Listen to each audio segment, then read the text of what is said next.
aklım söyüründüğüne seni yar. Her kimin var söyünü var, onun bilen bağtardı. Seninle kaldı yüreğim ben, onun bilen bağtardı. Senden başkasını sevip bilmiyorum. Sevdiğiyle yaşar seven yürekler. Senden başkasını görüp bilmiyorum.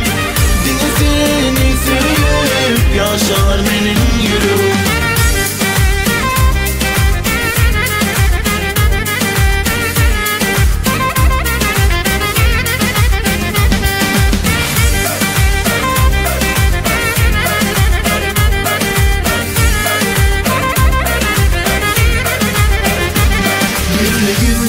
Bakışları men yüreğim yakar.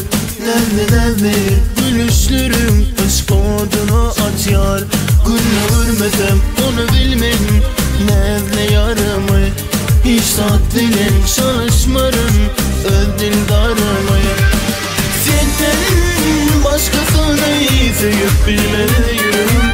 Sevdiğiyle yaşar seven yürekler. Senden başkasını görüp bilmiyorum. Dine seni sevip yaşar benim yüreğim.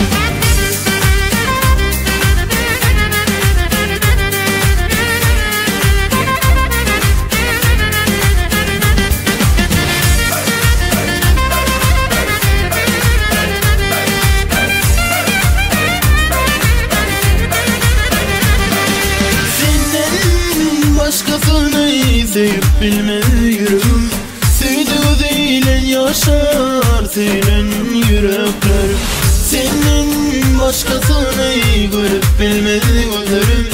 Dine seni sevip yaşar benim yüreğim. Gel gülüm yürü benim yanıma, senin kişin dirman